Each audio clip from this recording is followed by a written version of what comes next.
Hello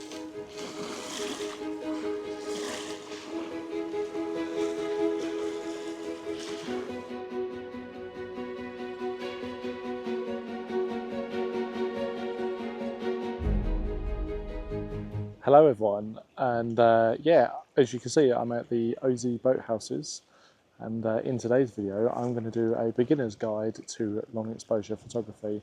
I'm hoping the tide comes in a little bit more. I've got another 45 minutes for it to come in, but plenty of time to walk you through my process and my ideas.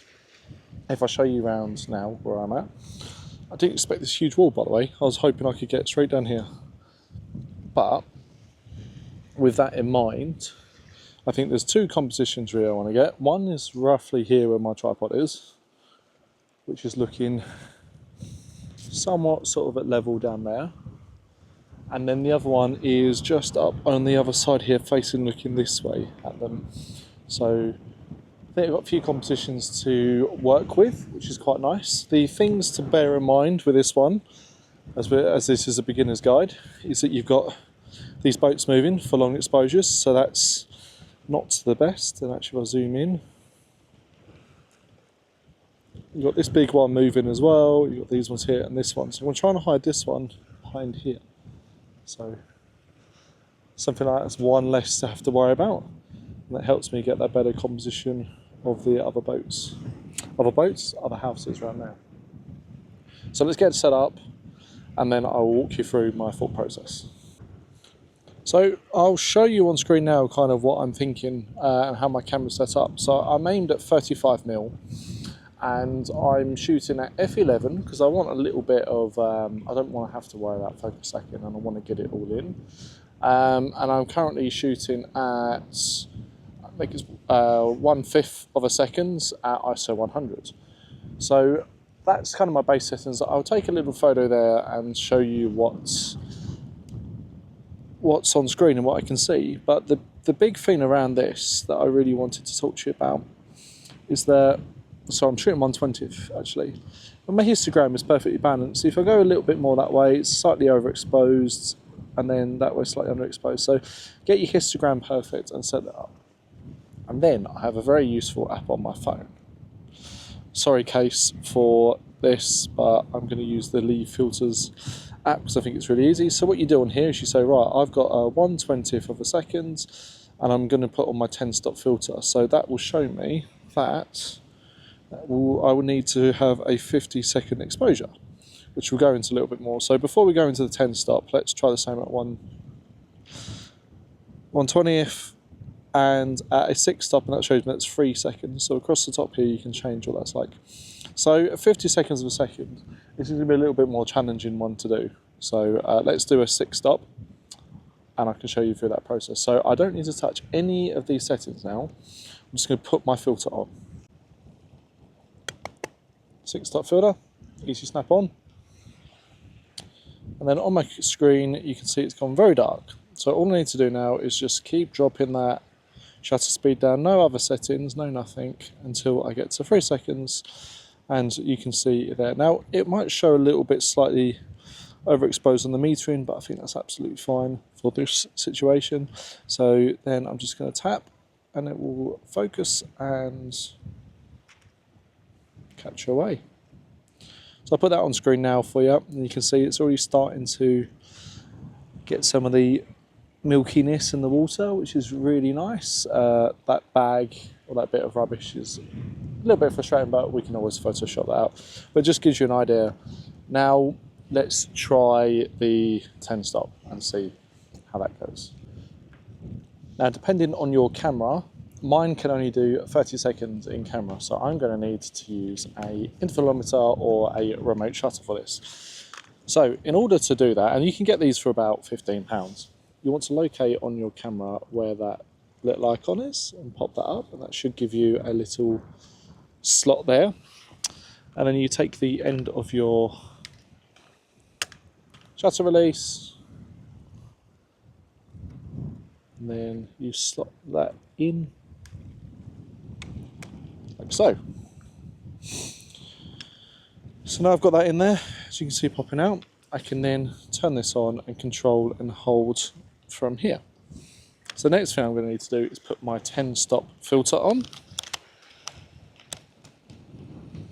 Remember, it's 50 seconds.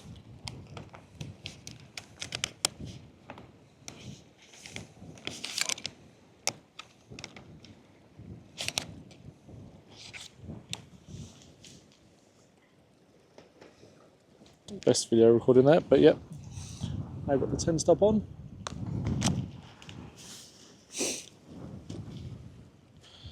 And then I'm not going to be able to see anything. So what I need to do on the camera is change my shutter speed all the way to the end.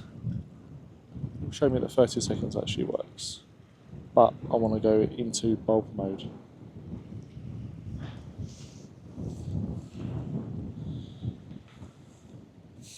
And then from bulb mode,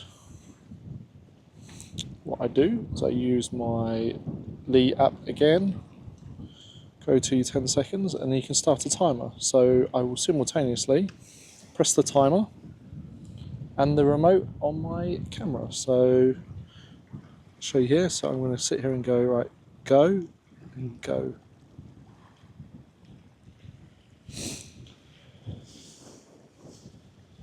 So now that will just keep the camera open, capturing, until I turn it off on here. And actually this is my Astro one as well, so it tells me the exact time it's been open for as well in terms of seconds, which is also quite cool.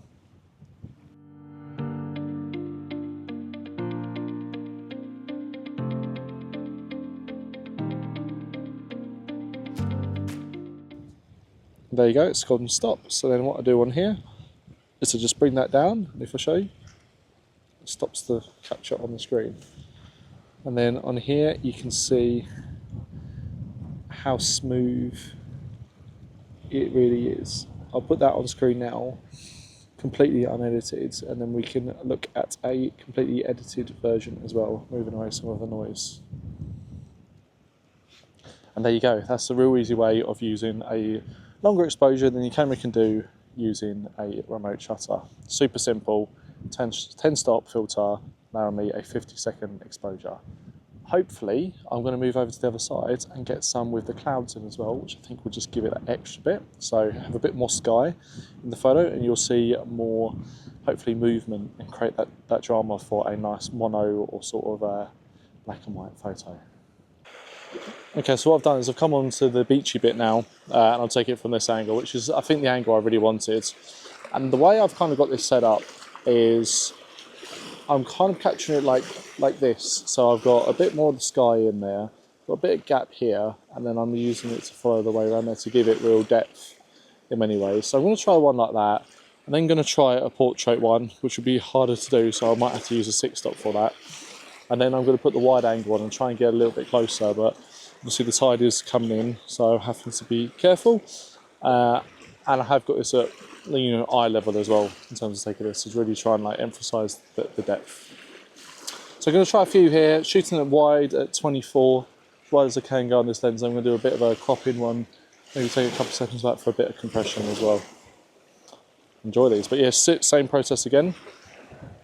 So phone up, phone ready, start, and then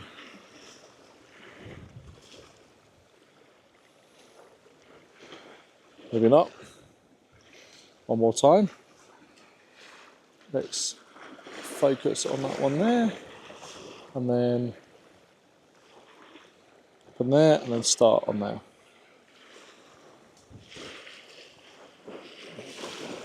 Really wanted to do this place for such a long time now. Really wanted to. It's a very minimalist shot, and I think with the sky today, there's lots of details in the sky there. Hopefully going to give me that mood I was kind of looking for that kind of perfect black and white sort of mono photo, or at least keep these in colour and then make everything else black and white.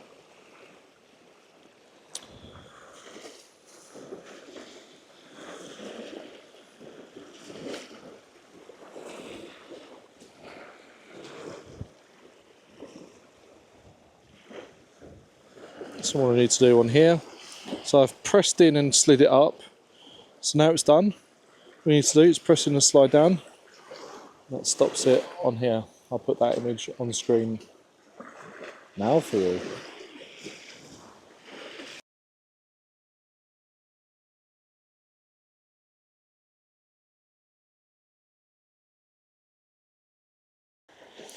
So there's one more technique I wanted to show you in this video, is that, so now I've gone portrait, I don't have my cable in there because I can't, right? So I've stuck the 6-stop back on, and as you can see, it's given me 2 seconds here, f11, ISO 100s, and I quite like this. And you see the histogram there is somewhat balanced. I've gone a little bit overexposed on the metering, but that's fine just for how I want this photo.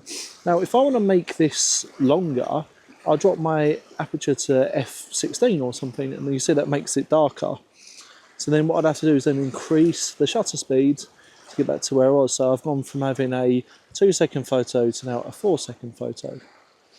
So there's a few different things you can do. So you can make your aperture narrower to increase that, to give you that ability, and vice versa. So I'll take one now where that boat's going to disappear in a second, because 4 seconds isn't quite long enough for a boat to disappear.